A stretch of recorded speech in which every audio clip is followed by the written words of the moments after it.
코로나로 인해서 개인 방역이 참 중요해졌습니다. 그래서 한국에서는 여러 방역 지침들을 많이 소개하고 있더라고요. 그 중에서 제가 세 가지를 소개하려고 합니다. 첫 번째는 개인 위생 수칙이지요. 열이 나거나 기침이 나고 가래, 근육통, 코막힘 등 호흡기 증상이 나타나면 3, 4일 정도는 그냥 집에 머무르다가 계속해서 38도 이상의 열이 나면 의료기관에 문의해라. 이렇게 첫 번째 수칙을 주고 있습니다. 두 번째는 소독 수칙이에요. 소독에 필요한 준비물들을 하고 사람들이 자주 손에 닿는 곳들을 일괄적으로 소독해 주는 것이 좋다라고 하는 두 번째 지침을 주고 있습니다. 세 번째는 만남의 수칙이죠. 거리는 멀어도 마음은 가까울 수 있다라고 이야기하면서 물리적인 만남보다 전파적인 만남을 추천하고 있습니다. 사실 다행히도 이 베트남, 호치민 땅에서의 생활은 한국에서보다 더 자유롭습니다.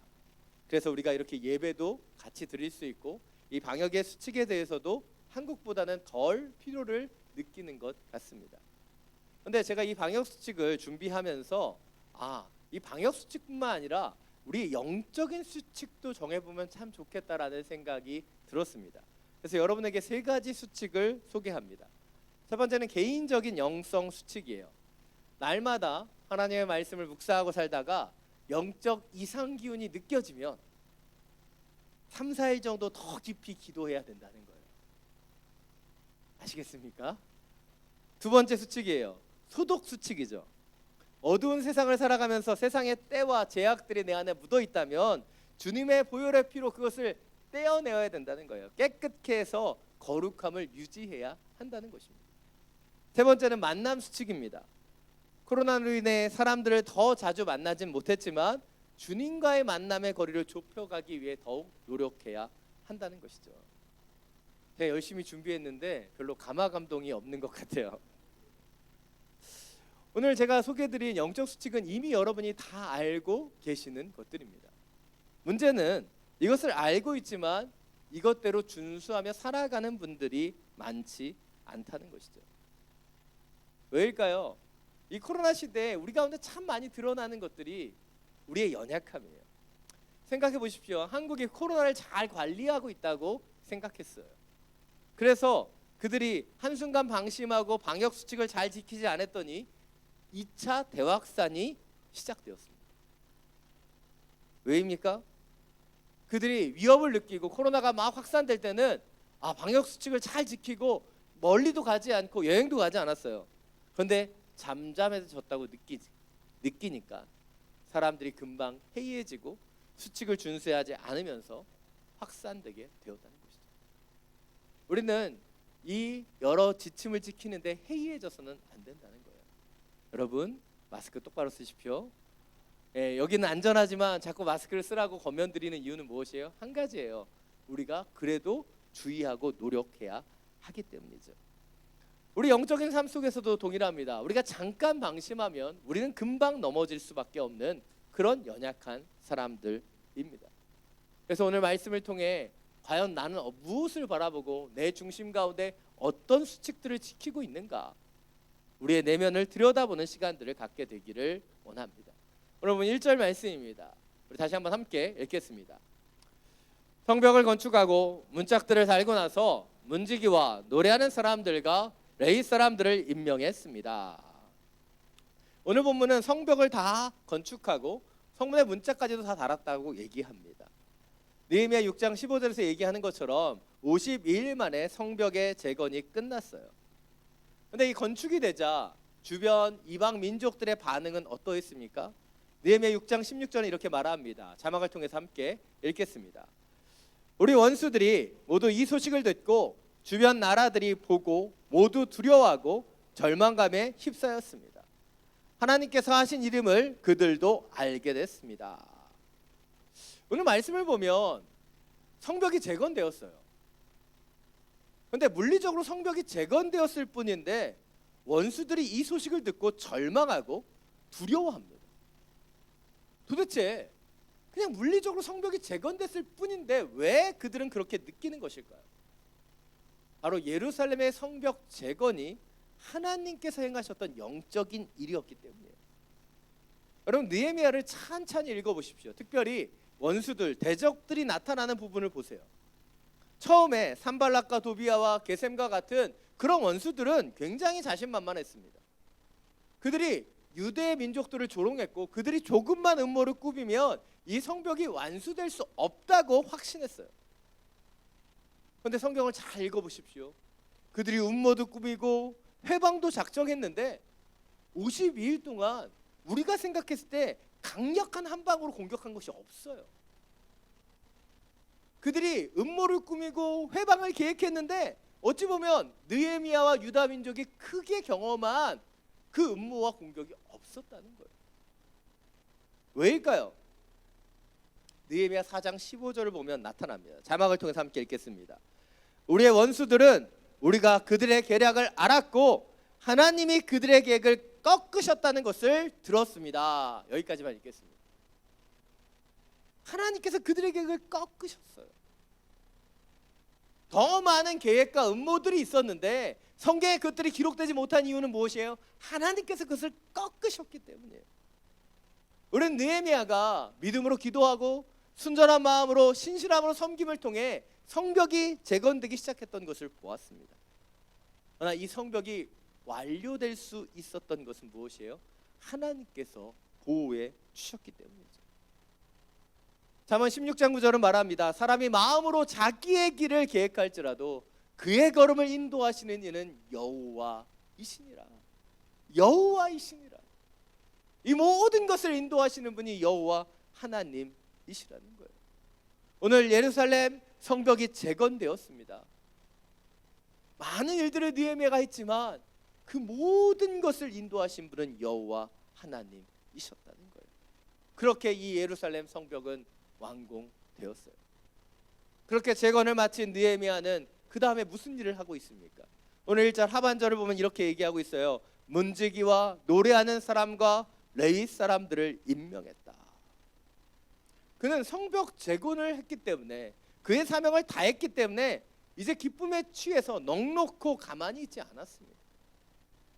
외적인 성벽을 다루는데 그 일들이 끝냈기 때문에 이제 내적으로 그 예배와 성전과 사람들을 세우는 일들을 하고 있다는 거예요. 성벽을 지킬 수 있는 문지기와 성전을 더 아름답게 하는 찬양하는 사람들과 그리고 레위 사람들을 세우고 있다는 것이죠. 그뿐이 아닙니다. 그 예루살렘의 통치자들을 세우고 있죠. 2절입니다. 우리 다시 한번 함께 읽겠습니다. 나는 내 동생 하나니와 성의 사령관 하나냐를 세워 예루살렘을 다스리게 했습니다. 하나냐는 사람됨이 충직하고 많은 사람들보다 하나님을 더 경외하는 사람이었기 때문입니다. 오늘 본문을 보면 느헤미야는 그의 동생인 하나니와 하나냐를 세워서 예루살렘을 다스리도록 하고 있어요. 이 하나니와 하나냐, 깨어서 기도해야지만 분별할 수 있는 그런 어려운 이름입니다. 근데 오늘 하나니에 대해서는 별로 언급하고 있지 않고 하나냐에 대해서는 자세하게 설명하고 있기 때문에 하나냐부터 알아보겠습니다. 하나냐에 대해서 성경은 그가 충직하고 하나님을 경외하는 사람이었다라고 말하고 있어요. 그리고 그가 성의 사령관이었다고 얘기하죠. 이건 조금 이렇게 표현이 잘못된 거고요. 한 초소를 담당했었던 초소장이 하나냐였습니다. 근데 그가 충성스럽게 그 초소를 섬기는 것을 보고 느헤미야가 그에게 더 많은 것을 맡긴 것이죠. 작은 것에 충성하는 그의 그 아름다운 모습을 보고 뭐예요? 예루살렘 전체를 방비하는 책임자로 이 하나냐를 세웠다는 거예요. 그런데 이 하나니는 누구냐는 거죠. 그러면 오늘 그냥 느헤미야의 동생이라고만 표현되어 있어요. 혈연 찬스가 여기서 나온 건가요? 왜 갑자기 우리가 잘 모르는 이 하나니가 어디서 튀어나오는지, 왜 예루살렘을 행정적으로 담당하는 그 사람으로 이 책임을 맡기는 것일까요? 여러분, 이 하나니는 누굽니까? 여러분 아무도 모르는 표정을 하고 계시죠? 정상입니다. 이걸 알면 정상이 아니에요. 왜냐하면 1장에 아주 잠깐 나오기 때문에. 느헤미야 1장 2절을 보면 이 하나니가 등장해요. 바로 수상국에 있는 느헤미야에게 유다 땅에서 와서 유다의 성벽이 무너졌고 성문이 다 불타 있다는 그 안타까운 소식을 전해준 사람이 바로 느헤미야의 동생 하나니였다는 것이죠. 다시 말해서 이 하나니는 느헤미야보다 더 먼저 주님의 마음을 품었던 사람입니다. 유다 민족의 그 땅이 예루살렘이 그렇게 무너져 있는 것을 아파했던 사람이고, 느헤미야와 같이 함께 기도하고 느헤미야와 함께 와서 그 성벽을 재건했고, 느헤미야와 같이 그 녹을 먹지 않고 헌신했었던 인물이에요. 그래서 느헤미야는 이 하나니를 예루살렘의 책임자로 세웠다는 거예요. 그 누구보다도 하나님을 사랑하고 그 민족을 사랑하는 자였기 때문입니다. 이렇게 훌륭한 하나니와 하나냐를 이 느헤미야는 세웠어요.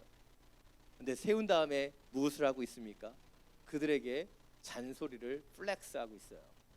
3절입니다. 다시 한번 함께 읽겠습니다. 내가 그들에게 말했습니다. 해가 높이 뜰 때까지 예루살렘 성문들을 열지 말고 문지기가 찍고 있는 동안에도 문을 단단히 닫고 빗장을 질러 놓아야 한다. 그리고 예루살렘 주민들을 경비로 세워 각기 지정된 초소와 자기 집 앞을 지키게 하라. 한마디로 문단속 철저히 하라는 겁니다. 어릴 때 저희 아버지에게 이런 얘기를 참 많이 들었어요. 저희 집은 이제 이게 앞에 마당이 있고 이게 철로 이렇게 빗장을 또 쳐야 됐어요. 근데 고등학교 때 빗장을 잘못 치면 문을 못 열고 들어오는, 열쇠가 있어도 그런 집이었습니다. 그래서 늘 뭐 새벽이 되면 꼭 빗장 쳤냐 얘기하시고 얼마나 많은 잔소리 하셨는지 몰라요. 오늘 느헤미야의 모습을 보면 다 큰 어른에게 지금 잔소리하고 있는 거예요. 충분히 책임감이 있고 충분히 자질이 있는 하나니와 하나냐를 세워놓고 그는 걱정이 돼서 잔소리합니다. 왜 잔소리해요? 이 성벽이 다 재건되었지만 더 중요한 것이 그 성벽을 잘 보존하고 관리하는 일이었기 때문이에요. 그래서 그는 노파심을 가지고 그들에게 이야기하는 거예요. 해가 높이 뜰 때까지 성문을 열지 말고 문을 닫을 때는 빗장을 꼭 질러놔야 된다. 사람들에게 담당을 시키고 초소를 지키게 하라. 수많은 잔소리들을 하고 있는 것입니다. 근데 여러분, 잔소리의 사전적 정의가 뭐예요? 맞는 얘기를 기분 나쁘게 하는 거라고 제가 몇 번 말씀드렸잖아요. 근데 맞는 이야기예요. 해야 되는 것이죠. 우리의 삶 속에서도요, 영적인 생활 속에서도 우리는 이런 말씀을 귀 기울여 들어야 됩니다. 우리는 예수님을 만나고 구원을 받게 됩니다. 그것이 큰 은혜이죠. 성경은 이것을 구원이 우리의 행위에서 난 것이 아닌 하나님의 값없는 은혜의 선물이라고 설명하고 있습니다. 이것을 교회 용어로 얘기하면 이 구원을 한마디로 회심, 회개라고 얘기할 수 있습니다. 왜요? 세상을 바라보고 살아가던 우리의 인생이 하나님을 보게 되는, 우리의 인생이 180도 달라지는 것이 바로 회심이죠. 이것이 회개예요. 근데 여기에서 그쳐서는 안 되죠. 회심이 하나님을 보게 된 것이라면 그 다음에 필요한 영적인 여정은 무엇이에요? 계속 구원의 과정, 성화의 과정을 통해 바로 하나님께로 더 가까이 나아가는 영적인 과정이 필요한 거예요. 근데 많은 사람들을 보면요, 하나님 앞에 회심하고 하나님을 바라보는 그것으로 만족할 때가 있다는 것이에요. 오늘 본문에 나타난 느헤미야는 성벽 재건으로 만족하지 않습니다. 그는 온전히 하나님의 성소를 세우기 위해, 하나님의 공동체를 세우기 위해 끊임없이 노력하고 있다는 것이에요. 이것이 오늘 첫 번째 포인트입니다. 우리는 이미 받은 놀라운 은혜에 안주하지 않고 주신 은혜를 지킬 뿐만 아니라 누리고 더욱 풍성하게 그것을 가지고 나아가야 한다는 거예요. 우리의 인생에서 성벽이 재건되었습니다. 하나님을 만나고 하나님을 찬양하며 하나님을 예배하는 그 삶을 우리에게 주셨어요. 그러나 거기에서 머물지 않고 우리는 주님께로 더 가까이 나아가야 한다는 거예요. 그래서 제가 오늘 느헤미야처럼 여러분에게 잔소리를 좀 하려고 준비했습니다. 잔소리는 맞는 얘기인데 여러분 그것을 듣고 행하는 것이 참 어려운 것이 잔소리입니다. 그래도 저는 여러분 오늘 창립 9주년을 맞이해서 여러분이 더 주님 앞에 온전히 설 수 있도록 영적인 소리를 좀 하려고 합니다. 여러분, 여러분이 지금 주일 예배를 드리고 계시죠? 이곳에 오신 것은 너무나 복되고 아름다운 것입니다. 그러나 주일만이 예배가 아니라는 것을 여러분 기억하셔야 돼요. 수요일에도 예배가 있고요, 새벽에도 예배가 있습니다. 멀리 계시다고요? 날마다 여러분 생명의 삶은 그냥 있는 게 아니에요. 큐티하라고 있는 것입니다. 제가 이것을 권면하는 이유가 무엇이에요? 우리가 구원받은 하나님의 백성으로 계속해서 은혜를 더하며 살아가야 되기 때문이죠. 제가 이런 권면을 하면 뭐 새벽 예배 나오면 목사님이 좋아요, 뭐 수요예배 나오면 목사님이 좋아요, 이렇게 물어보는 분들이 있어요. 사실 제가 늘 얘기합니다. 새벽 예배만 없어도 목사 참 할만하다고. 아마 목사 안 됐으면 새벽 예배 안 나왔을 것 같아요. 저도 수요 예배 어쩌다 한 번 쉬면 얼마나 일주일이 편한지 모릅니다. 근데 이 모든 것을 힘써서 하는 이유가 무엇이에요? 저와 여러분이 같이 지어져야 되기 때문에. 우리가 그냥 우리의 신앙에 안주하여 머물러 있으면 우린 점점 도태되고 무너지는 거예요. 그러나 주님이 주시는 마음을 가지고 영적으로 도전해 나아가면 우리의 삶은 뭐예요? 주님 앞에서 더 아름다워지게 되는 것이죠. 여러분, 온전한 마음으로 결단하고 예배의 자리에 더 깊이 나아가게 되기를 간절히 축원합니다.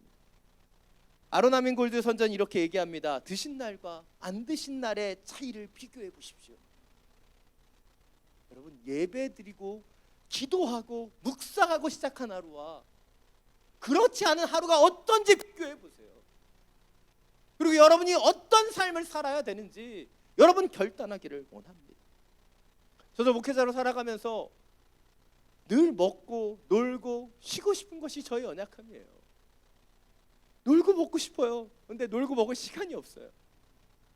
왜요? 저도 저의 연약함을 알기 때문에 제가 자꾸 스케줄을 잡습니다. 신방 스케줄도 잡고 또 하기 싫지만 큐티 세미나도 2번이나 하고, 그게 여러분을 위해서 오픈하는 거기도 하지만 저를 위해서도 하는 거예요. 같이 지어지는 시간이기 때문에. 이번 주에 제가 신방을 많이 잡아가지고 신방 다니면서 힘들었어요. 그런데요, 힘들어도요, 신방의 자리를 가면 은혜가 있는 거예요. 만남이 있고 그분들을 격려할 수 있고 찬양할 수 있고 예배할 수 있는 은혜가 있는 거예요. 그것이 하나님의 길입니다. 여러분, 여러분의 그 신앙과 여러분의 자리에 안주하지 마십시오. 하나님이 원하시는 은혜의 자리로 더 온전히 나아가야 되는 거예요. 여러분, 넷플릭스 많이 보시죠? 예, 넷플릭스가 이용자들에게 설문조사를 했습니다. 가장 보고 싶은 프로그램이 뭐냐? 그랬더니 많은 사람들이 다양한 다큐멘터리를 보고 싶다고 대답했어요. 그래서 넷플릭스에서 이 헤드라인에 이 다큐멘터리를 잘 볼 수 있도록 잘 정리했습니다. 근데 얼마 후 알게 되었어요. 사용자들이 보고 싶어 하는 프로그램과 보는 프로그램이 다르다는 것을 알았습니다. 다큐멘터리를 시청하고 싶다고 답했던 이용자들이 대부분 아담 샌들러의 코미디 영화만을 보았다는 거예요. 이거를 심리학적으로 의도와 행동의 차이라고 부릅니다. 왜 이런 일이 일어날까요? 우리의 마음에는 원이라도 우리가 행동하지 못하는 거예요. 저는 주변에 1년 365일 다이어트라고 얘기하는 분을 알고 있습니다. 근데 놀랍게도요, 그분이 살이 빠지질 않아요. 왜일까요? 늘 다이어트하고 운동하기를 결심하지만 행동으로 옮기지 못하기 때문이에요. 맛있게 먹으면 0칼로리, 그런 거짓된 말에 속아서 운동하지 않고 식단을 조절하지 않기 때문에 안 되는 거예요. 여러분, 우리의 삶은요, 그냥 이루어지지 않아요. 우리의 삶 속에 은혜가 그냥 찾아오지 않아요. 우리가 믿음으로 결단해 새벽을 깨울 때, 우리가 주중에도 한 번 더 예배하고 한 번 더 모여 찬양하길 원할 때, 그때 변화가 일어나는 거예요. 몇 주 전 우리 사부 청년부 예배에서 우리 박수환 목사님께서 청년들에게 도전하셨어요. 새벽 예배 좀 나와 새벽을 깨워 기도하는 새벽 이슬 같은 청년이 되자. 그리고요, 그 잔소리를 들은 청년들이 그 주에 한 7, 8명이 나왔습니다. 멀리 있는 친구들도 나왔어요. 그리고 지금 거의 한 달이 되었는데 2-3분은 계속해서 새벽에 나와서 기도하고 있습니다. 제가 왜 이런 이야기를 하는 걸까요? 도전 받으시라고 하는 거예요. 여러분이 성인인데 청년보다는 나아야 되지 않겠습니까? 청년 때는 잠도 많은데 여러분, 나이 드실수록 잠이 없어지잖아요. 애들이 이제 애들 혼자 있어도 돼요. 여러 핑계들을 뒤로 하십시오. 왜 주님이 우리에게 새벽을 원하시는가? 왜 깨어 기도하는 것을 원하시는가? 여러분 다시 한번 결단하게 되기를 원합니다. 내일 새벽에 몇 분이 나오시는가 보도록 하겠습니다. 제가 시험 들지 않도록 나오시지 않는 분들은 중보해 주시면 감사하겠습니다. 오늘 4절 5절 말씀입니다. 함께 읽겠습니다. 그 성은 크고 넓은데 성 안에 사는 사람은 얼마 없고 제대로 지은 집들도 아직 얼마 없었습니다. 그런데 하나님이 내게 귀족들과 관리들과 일반 백성들을 모아 종족별로 인구를 조사할 마음을 주셨습니다. 마침 나는 처음 돌아온 사람들의 족보를 찾게 됐는데 거기에는 다음과 같이 적혀 있었습니다. 오늘 본문을 보면 예루살렘 성 안에 사는 사람들이 별로 없고 제대로 지은 집도 없었다라고 얘기합니다. 그것은 BC 586년에 예루살렘이 완전히 회파되었기 때문이에요. 성벽만 무너졌던 것이 아닌 그 성 안의 집들도 회파되었고 140년이 흘렀지만 제대로 보수되지 못했습니다. 또한 그 안에 성전은 재건되었지만 예배하는 레위인들과 찬양하는 찬양대도 제대로 세워지지 않았던 것으로 보여집니다. 왜냐하면 그들을 안전하게 보호할 수 있는 성벽이 없었기 때문이죠. 그래서 느헤미야는 더 많은 사람들을 이 예루살렘 땅으로 이주시키기 위해 하나님 주시는 마음으로 인구 조사를 할 것을 결단하게 되죠. 그리고 그런 가운데 BC 537년에 있었던 1차 포로 기한에 돌아온 귀환자들을 파악하려고 합니다. 왜냐하면 누구누가 돌아왔고 누구누구를 그 예루살렘으로 이주시킬지를 결정하기 위해서 그 명단을 찾아보는 거예요. 오늘 6절 7절에 보면 이들의 명단이 나타납니다. 이들은 바벨론 느부갓네살 왕에게 포로로 잡혀간 사람들 가운데 다시 고향으로 돌아온 사람들입니다. 그들은 예루살렘과 유다로 돌아와 각기 자기 마을로 갔습니다. 그리고 여러 사람들의 이름들이 등장하고 있습니다. 우리는 7절까지만 읽었지만 느헤미야 7장 8절부터 73절까지 굉장히 긴 기간 동안에 이 자손들과 그 숫자들을 다 기록하고 있습니다. 사실 오늘 본문을 묵상하면서 그런 생각이 들었어요. 느헤미야가 괜히 옛날 사람들 족보 들춰봐서 성경이 이렇게 길어졌구나. 그가 그냥 안 봤으면 좋았을 텐데. 제가 왜 그런 얘기를 할까요? 사실 느헤미야 7장 8절부터 73절까지 기록되어 있는 수많은 사람들의 이야기는 그 이름들은 이미 에스라 2장에서 기록되어 있는 것과 동일해요. 거의 똑같습니다. 두 번이나 성경에 기록될 필요가 없는 거예요. 그런데 왜 하나님께서는 그 감동으로 느헤미야에게 그 족보를 보게 하시고 그 사람들의 이름을 다시 한번 기록하게 하셨을까요? 왜 두 번이나 그 성경에 동일한 이름을 기록하게 하셨을까요? 여러분의 표정을 보니까 아무도 알고 싶지 않은 것 같습니다. 제가 억지로라도 알려드려야 될 것 같아요. 그들이 어떤 사람이에요? 하나님의 예언의 말씀들을 성취한 사람들이에요. 예레미야는 유다의 함락을 예언했죠.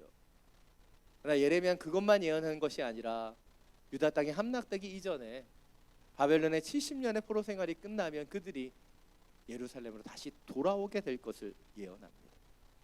그리고 그의 예언대로 유다의 포로들이 돌아오죠. 그런데 그 포로들이 다 돌아왔을까요? 아닙니다. 그들은 다 돌아오지 않았어요. 1차 포로 기간에서 그들이 그 땅을 떠난 지 70년 만에 시작된 1차 포로 기간에서 42,360명만이 돌아왔어요. 여러분, 이들이 다시 그 가나안 땅 예루살렘으로 돌아왔던 성경의 기록은 크게 두 번입니다. 첫 번째는 출애굽이죠. 출애굽에는요 남자만 60만 명이었어요. 아이들까지 치면 200만 명이라고 불립니다. 근데 바벨론으로 포로로 끌려갔던 수많은 사람들이 있는데 42,360명만 돌아왔어요. 왜일까요? 이집트에서의 귀환은 바로 요셉을 알지 못하는 바로가 그들을 압제했고 그들을 괴롭혔습니다. 탄압이 있었어요. 그리고 이스라엘이 울부짖자 하늘에서 하나님께서 그 울부짖음을 들으시고 모세를 세우셔서 그 출애굽을 시키신 거예요. 그런데 이 바벨론에서의 탈출 과정, 포로 귀환 과정은 전혀 달라요. 바벨론은요, 각 나라로부터 포로를 끌고 왔지만 그들을 그냥 학대하지 않았어요. 그들에게 자치권을 주었고 그들 가운데 똑똑한 사람들은 관리로 등용했습니다. 그래서 다니엘과 세 친구와 같은 그 사람들이 관리가 되었던 이유가 있어요. 이후로도 모르드게와 오늘 느헤미야 이런 인물들이 다 이런 이방의 나라 가운데 세워질 수 있었던 것은 그런 자치권이 주어졌던 거예요. 또한 우리가 아는 유대인들은 어떠합니까? 이때부터 아마 기술이 발달된 것 같은데요. 돈의 귀재죠. 상업적인 그 귀재예요. 그래서 바벨론에서 유다 민족들은 많은 재산을 모았고 이 에스더의 시대를 보면 사람들이 그 유다 민족들을 시기했던 것을 볼 수 있어요. 왜냐하면 그들의 술수로 많은 재산들을 그들이 가지고 있었기 때문에. 그런데 이들이 바로 하나님의 뜻대로 이 고레스를 칙령을 통해서 돌아올 수 있는 길이 열렸는데도 그들은 바벨론 땅에서 돌아오지 않는 거예요. 오직 42,360명만이 하나님의 말씀을 성취하기 위해 돌아오는 거예요. 왜 돌아오지 않았을까요? 바벨론이 더 좋았기 때문입니다. 바벨론이 더 편했기 때문이에요. 그것을 가진 것이 많았기 때문이에요. 최고의 문명을 가진 발달된 도시가 바벨론이었다면 예루살렘은 지금으로 말하면 깡촌 같은 곳이에요. 그런데 그들은 그 편안함과 안락함을 선택하는 것이 아닌 하나님의 말씀대로 공동체를 세우기 위해 돌아옵니다. 그리고 2,400km를 4개월간의 대장정을 거쳐서 그들은 이주를 시작합니다. 거기서 끝났을까요? 아닙니다. 회파되어 있는 그 땅, 그 성전을 재건하기 위해서 그들은 수고와 노력을 다했어요. 그들이 이러한 모든 불편함과 수고하는 일이 있었음에도 불구하고 그들이 돌아옴을 선택했던 이유는 무엇이에요? 바로 예레미야의 예언과 같이 주의 말씀이 그들 가운데 일어나기를 원했기 때문입니다. 여러분, 하나님의 말씀은 하나님의 뜻대로 헌신하고 결단하는 사람들을 통해서 이루어집니다. 수많은 사람들이 하나님의 민족이었어요. 수많은 사람들이 바벨론에 살고 있던 유다의 민족들이었습니다. 그러나 그 중에 42,360명만이 돌아올 수밖에 없었던 이유는 무엇이에요? 그 안락함과 편안함을 내어놓고 하나님의 사명을 품었기 때문이에요. 하나님의 공동체가 다시 한번 예루살렘을 회복하는 그 꿈을 꾸었기 때문이에요. 오늘 느헤미야 7장에 나타나는 한 사람 한 사람의 그 이름은 하나님의 그 예언과 약속이 성취되게 만들었던 하나님의 사람들의 이름이에요. 그들이 그 하나님의 뜻대로 순종함을 통해 믿음의 역사를 이루어냈던 그런 하나님의 사람들이라고. 지금 하나님께서 우리에게 원하시는 것도 저는 그러한 삶이라고 생각합니다. 왜 하나님께서 한국 땅에 있는 우리를 이 호치민까지 옮겨주셨는가? 왜 디아스포라로 살게 하셨는가? 그것은 이 땅을 향한 사명이 있기 때문이에요. 이 땅을 위한 기도자가 필요하기 때문이고 이 땅에서 우리가 주님의 사명을 나타내야 하기 때문이죠. 이것이 오늘 우리가 주목해봐야 되는 두 번째 마지막 포인트입니다. 우리는 하나님의 역사를 만들어냈던 믿음의 선진들과 같이 우리의 삶을 통해 하나님을 바로 보여주는 증거자가 되어야 한다는 것입니다. 올 한 해 우리는 코로나19로 인해 많은 문제들과 위협들을 경험했습니다. 그리고 한국교회는 지난 한국교회 역사 가운데 한 번도 없었던 압박과 탄압들을 받고 있죠. 그래서 지금 이 한국교회 위기다 여러 말들이 있습니다. 그러나 하나님의 교회는 하나님의 사람들을 결코 쇠하지 않아요.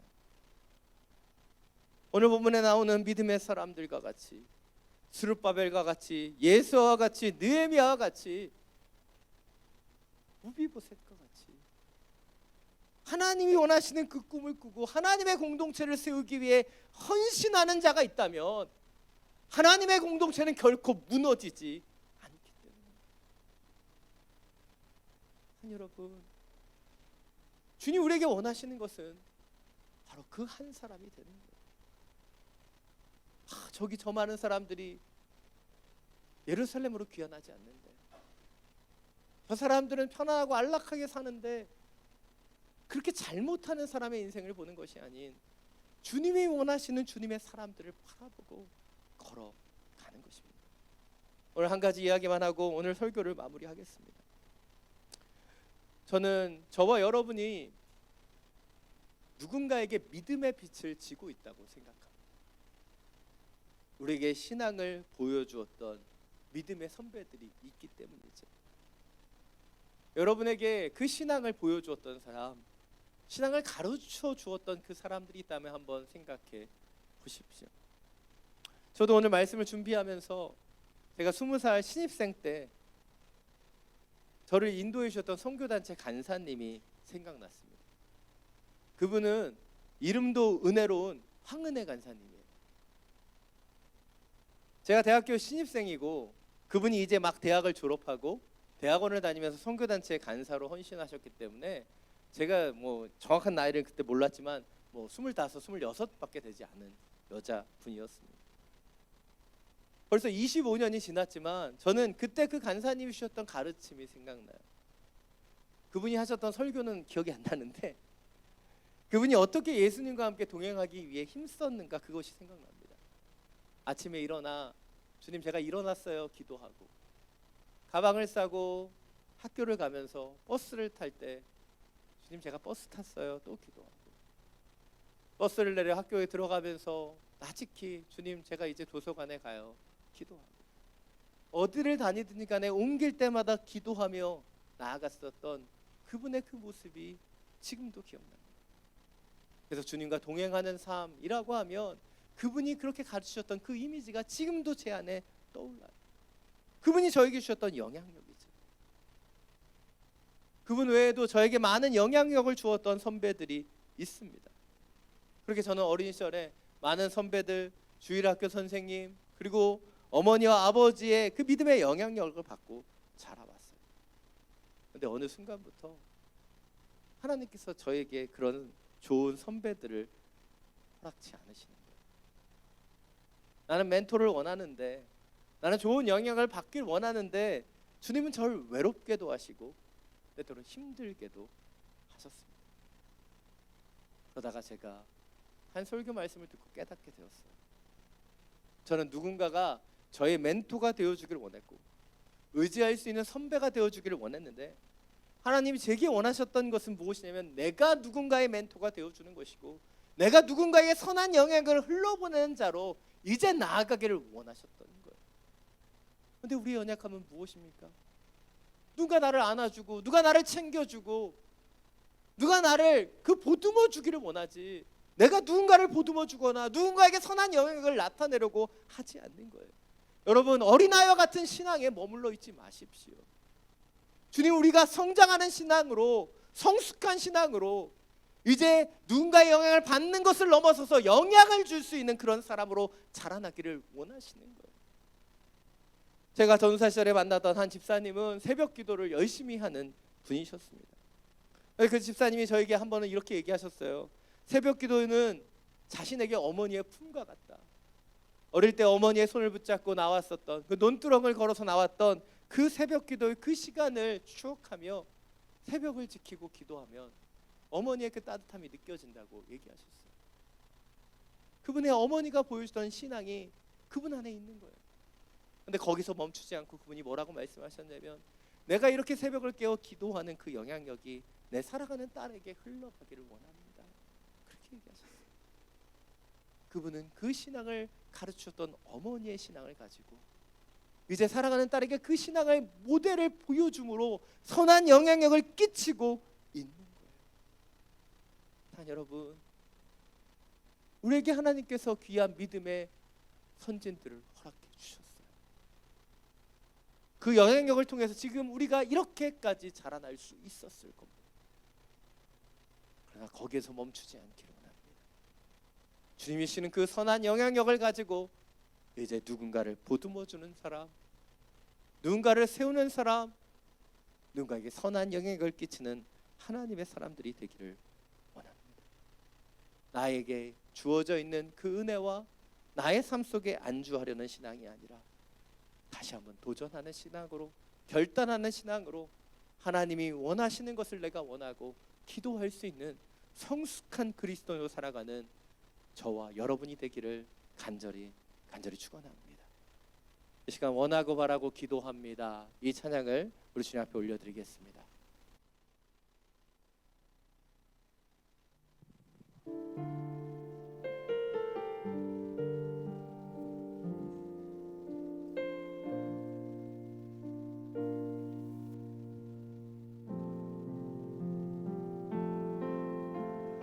이 세상을 살아가는 동안에 나의 힘을 의지할 수 없으니 기도하고 낙심하지 말 것을 주께서 참 소망이 되시니라. 주의 길을 걸어가는 동안에, 주의 길을 걸어가는 동안에 세상의 것 의지할 수 없으니 감사하고 낙심하지 말 것을 주께서 참 기쁨이 되시리라. 하나님의 꿈이 나의 비전이 되고 예수님의 성품이 나의 인격이 되고 성령님의 권능이 나의 능력이 되길 원하고 바라고 기도합니다. 하나님의 꿈이